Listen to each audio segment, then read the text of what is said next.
they're quite powerful. The cards are quite powerful, but not to the point where I'd say they're broken.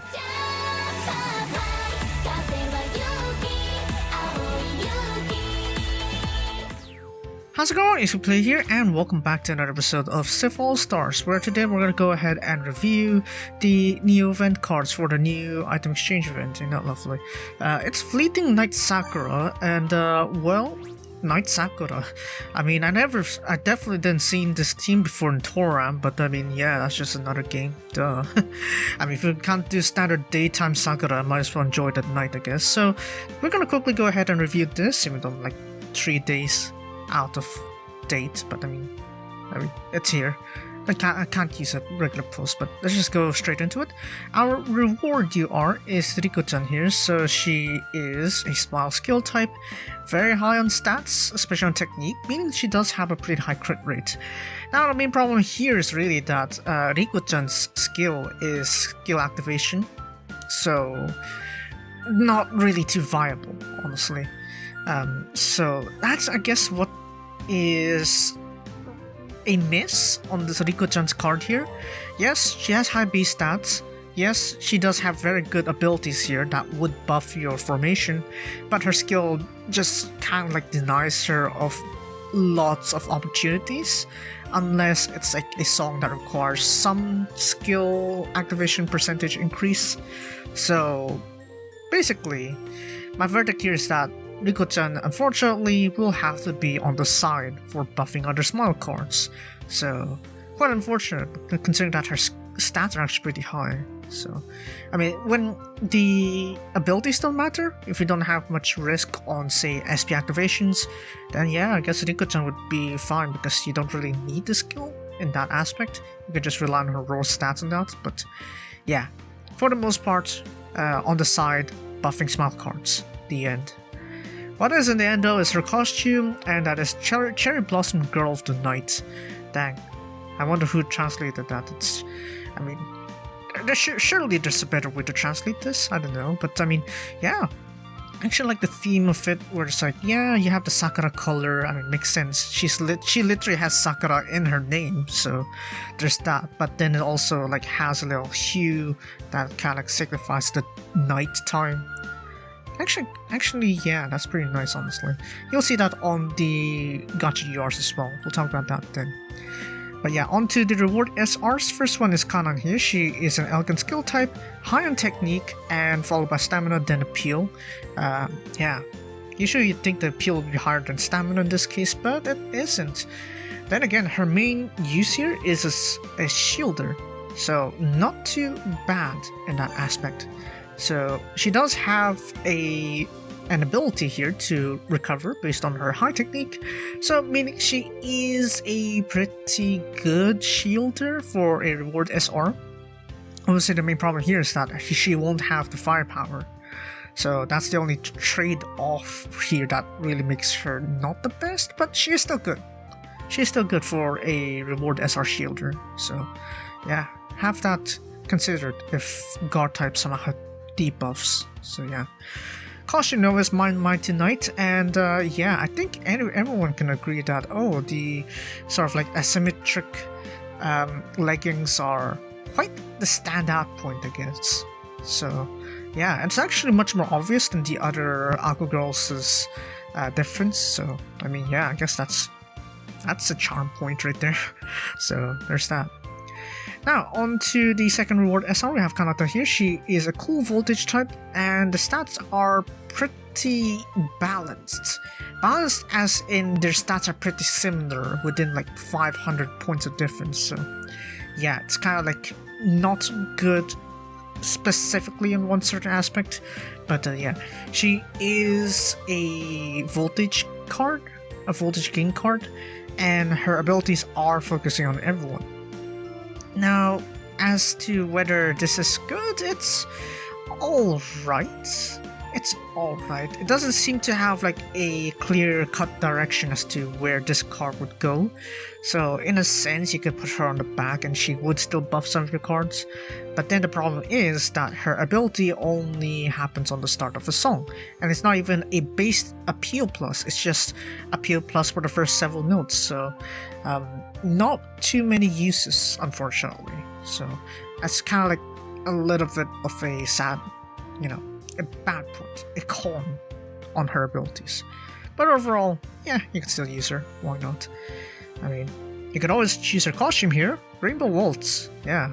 As I said before, the Rainbow Waltz set is honestly quite attracting. Makes everyone elegant. So, that's pretty nice. Yeah. Neat. Now, on to the gacha URs. So we're going to quickly go through them real quick here. So the first one we have is Emma here. She is an elegant voltage type, appeal, technique, pretty standard voltage sort of format. Now, as you can see here, it is a gain voltage card, so a pretty standard card actually when you compare it to like the recent times, so not too bad in that aspect. Abilities are all buffing Nijigaku girls, so you can pair her with the elegant Fest Shizukazu pair and it'll make perfect sense, honestly. Not too bad with that. Now she does have her ability here that does buff for 5 notes on appeal chance success, but I mean that's rather short, I suppose. So I probably, if I wanted this to be like a better, more impactful card, it would be like a base appeal plus in exchange for like slightly less base appeal instead. That'd probably make her more reliable. But even then, it's pretty nice. It's pretty nice to have if you don't have like the Fest Shizukazu UR pair. So yeah, that would have been nice. But yeah. What is also nice though is her costume. Yeah, Cherry Blossom Girl of the Nights. Dang, we have 3, but I mean, look at that. Yeah. I'm actually digging the night hues, the dark hues. So, I mean, hey, why not? Emphasizes a little bit of that Sakura too, so yeah, pretty neat. Now, on to the second gacha yarn, we have Ayume-chan here. She is a Smile SP type, and the stat allocation is actually pretty similar with Emma just now, so, I mean, in terms of just looking at the stats, it's actually not too different from Emma just now. I mean, with exchange for slightly higher stamina, actually, about 1 key difference, but she is a SP skill voltage card. So this might be a turn-off somehow, but, depending on the scenario, if you need more SP skill voltage in one go, then cards like Ayumu here would make a lot of sense. So yeah, have that considered if you attempt to scout for this Ayumu here. Now her passive does buff appeal for fellow small cards, and she does have her ability here that sort of mimics a flower bracelet. Dang, I forgot my names now. Yeah, flower bracelets, I believe. So basically just extra SP upon appeal chance success. So I mean, if you still need that, yeah, it makes sense. It makes perfect sense for like repetitive SP skills, I guess. So there's that. Overall, would I scout for this card? It depends on the demand that you need, I guess. If you need more SP skill on a single activation, then go for this Ayumu. If not, then wait for a fill SP card instead. So yeah, with that said, costume is Cherry Blossom Girl of the Night. Yeah, I don't know, this makes Ayumu more so elegant / cool than, her typical smile thing. I guess that's a nice thing, makes her look a bit more Ikemen than usual. A bit.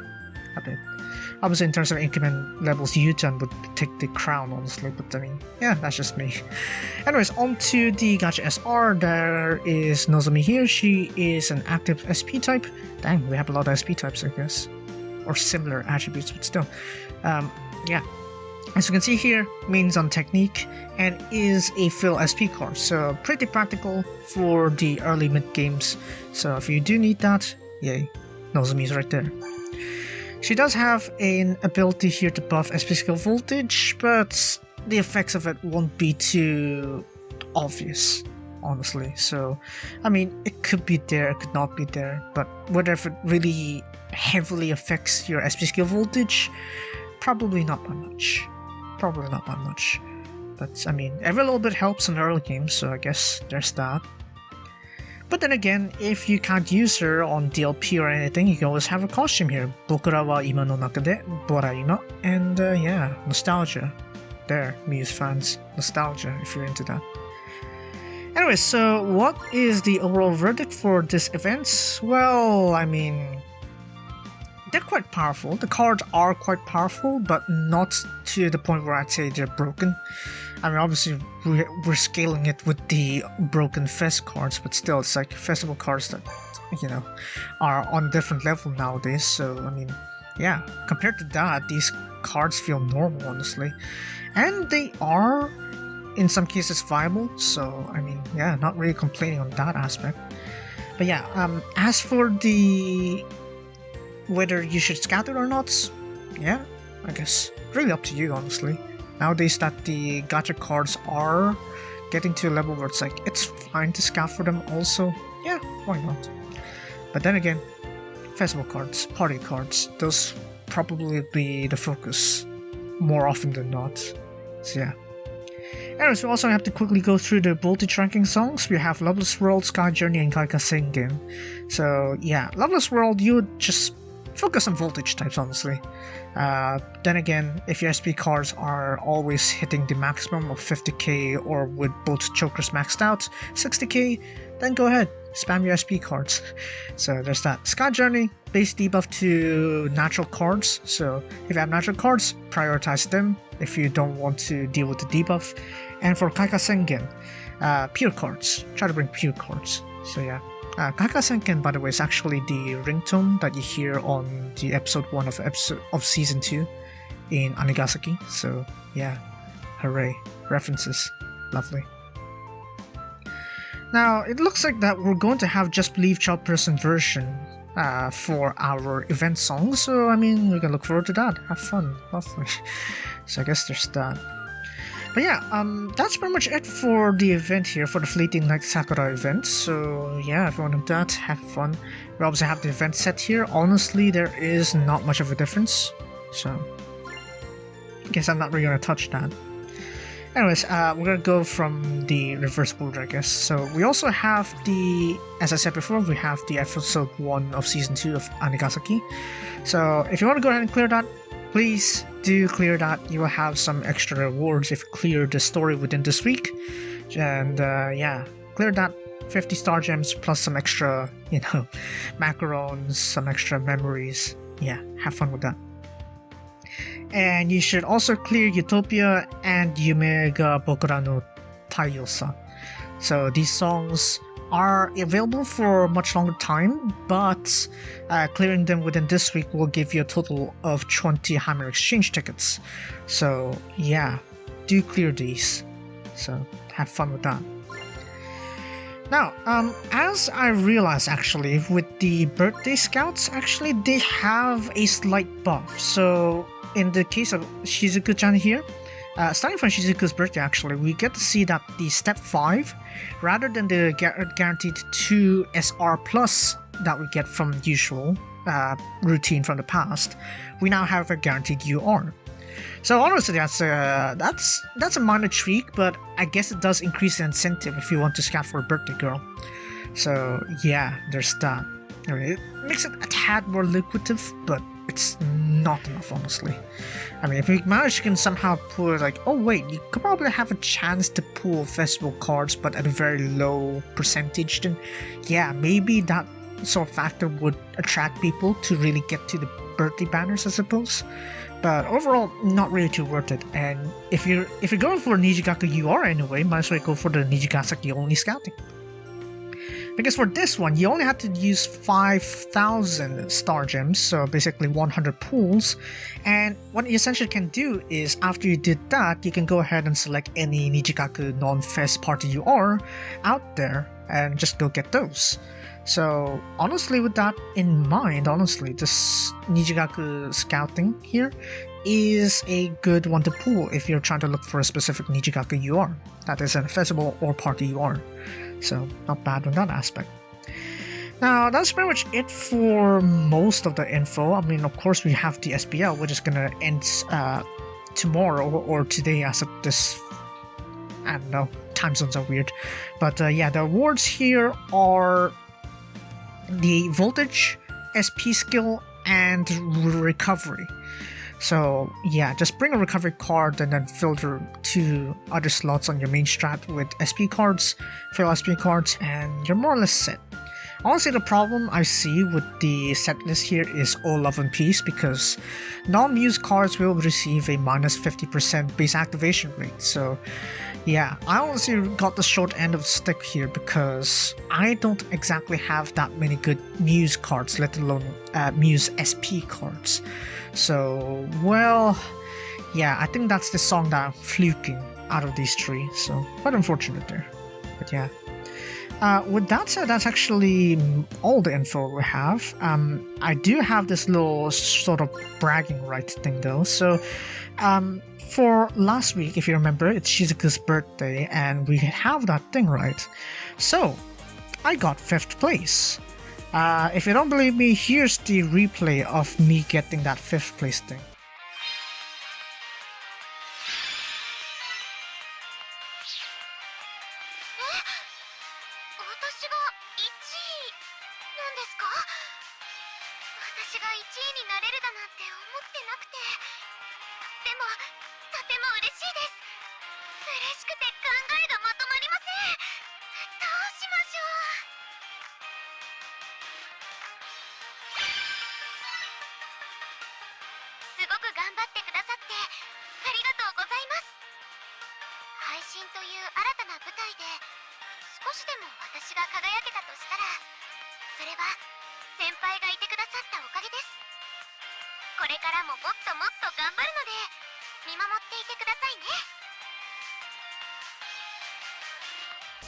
Yep, I got 5th place. I mean, when you look at the ranking info, honestly, it's like, I don't know how am I supposed to win, right? Especially when the top place is this. Look at that. 34k points, right? Me on 5th place, on the other hand, 10k points, around 11k even. I could probably jump to 12k if I actually spent all 900 of my AP tickets, but I didn't have the time for that. I actually ran out of time for that. So yeah, well, I mean, free to play, I guess. Really struggle, I guess. I mean, if you want to get the bragging rights as a free to play and try to get 1st place on a birthday girl, yeah, it's gonna be a huge struggle. So yeah, pain. All I could see here is pain. Itami. Itami shika nai. Why? Why is it that? I don't know. But yeah, there you go. That's pretty much the overall things I have to report here. Now, I think that's pretty much it, honestly. I would try to go over the expert songs, but they're over on JP, and I think this video is long enough that I can warranty that being a separate video instead. Plus, I have several other things I have in mind that I want to record instead, so yeah. With that said, that's going to be it for today's episode. So if you guys enjoyed today's video, then be sure to leave a like and subscribe for more All-Stars videos. And yeah, hopefully the part of the review would be done promptly.